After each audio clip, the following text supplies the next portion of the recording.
Lebih 4,400 hektar tanah di hutan simpan Gunung Benum, Sungai Calit, Sungai Ruan, Tranum dan Tras di daerah Raub telah pun diceroboh dan dijadikan ladang durian. Ini satu lagi tragedi yang menimpa tanah warisan nenek moyang kita yang sepatutnya dipelihara namun telah diceroboh dan dikaut hasilnya.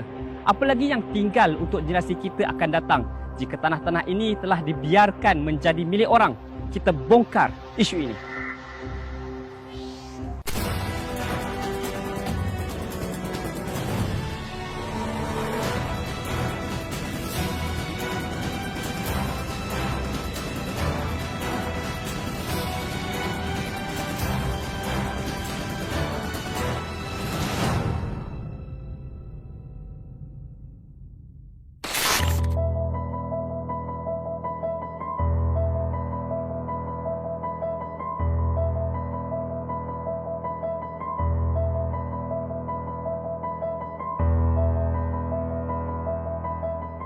Pada Ogos lepas, negara dikejutkan dengan tindakan sekumpulan pekebun yang menebang pokok durian musangking tanaman mereka sebagai tanda protes kepada pihak kerajaan negeri Pahang.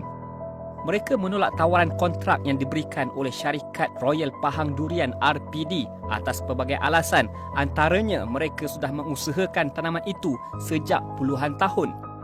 Hakikatnya mereka sendiri tidak menafikan bahawa mereka telah menceroboh tanah kerajaan.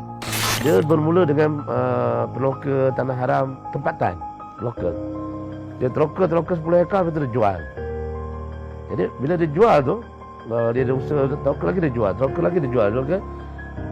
Jadinya masa dia jual tu lah akan maka orang daripada luar membelinya. Dia terang-terang dia memang dia jual lot ni. Lot tanah haram ni, tanah hutang simpan.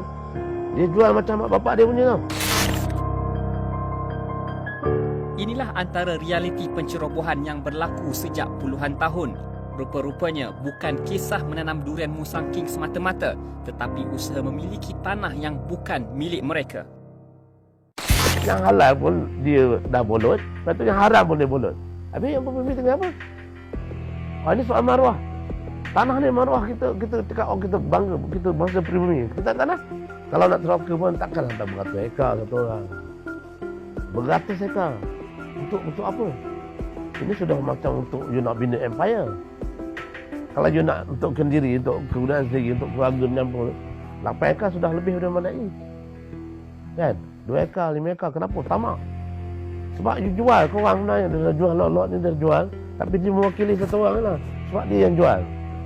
Dia dah jual, terus teroka lagi. Jual, teroka lagi. Jual, teroka lagi. Itu yang berlaku.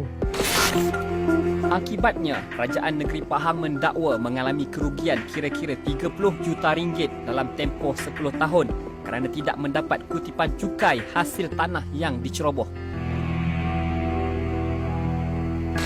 Mereka bukan penduduk Raub, mereka lahir dan membesar di tempat lain. Dan berbekalkan modal yang tinggi, mereka meneroka tanah hutan dan untuk dijadikan kebun durian. Dan setelah puluhan tahun, mereka mengaut keuntungan berjuta-juta ringgit dan tidak membayar cukai kepada kerajaan negeri. Persoalannya, layakkah mereka digelar pengusaha tanaman durian atau sebenarnya mereka penceroboh tanah kerajaan?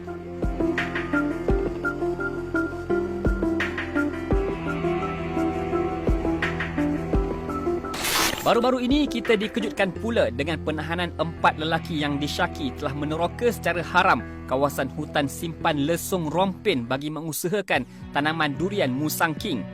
Anehnya, mereka telah diberikan amaran sebanyak 5 kali sebelum ditangkap dan timbul persoalan mengapa amaran diberikan sehingga 5 kali. Di manakah ketegasan pihak berkuasa? Macam saya ni jenis kaki mancing kan. Memang saya rasa rajin masuk hutan. Mancing dalam hutan kan. Mula cantik lah. Kan, kebun orang cantik. Kita masuk dalam lagi tengok. Merah hutan. Berteres dia masuk. Browser semua ada. Sikit tu. Beratus hektar, puluh hektar dia orang buka tu. Itu kita pelik. Kru bongkar mendapat rakaman video kamera dashcam kenderaan pacuan 4 roda Tuan Khaidir dalam satu perjalanannya masuk ke hutan pada tahun 2018. Ternyata pencerobohan berlaku berleluasa. Bagi saya soal pemutihan kajian tidak boleh putihkan ini. Kalau putihkan dia akan jadi lama-lama kelamaan dia akan jadi geram lah. Jadi hak you legalizekan dia. Yang haram tu tak haram lah. Jadinya dia mesti kajian mesti hak milik ataupun mesti hak milik kajian negeri. Hak milik tak boleh bagi hak milik pada individu yang pelanggar haram, tak boleh. Dia mesti boleh, dia cuma kalau boleh kata dia bajak je ke okeylah pemerintahan, tapi tanah tu kekal hak milik kajian negeri. Dia sewa je tak apa. Tapi kalau dia berikan pemutihan maksudnya diberikan grant ataupun diberi TOL. Bagi saya kita tak boleh bagi macam tu. Selama kelamaan dia akan menuntut.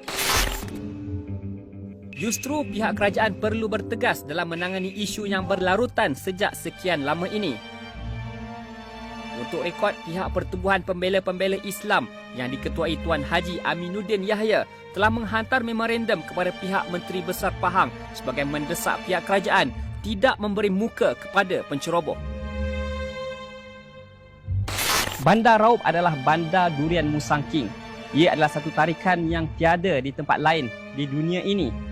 Dan kita tidak mahu nama baik ini tercemar dengan jenayah pencerobohan yang disembunyikan sejak bertahun lamanya. Kepada pekebun, sila patuhi undang-undang. Dan kepada pihak berkuasa, sila ambil tindakan sewajarnya, hukum mereka yang bersalah. Jangan sampai tanah yang dipijak menjadi milik orang.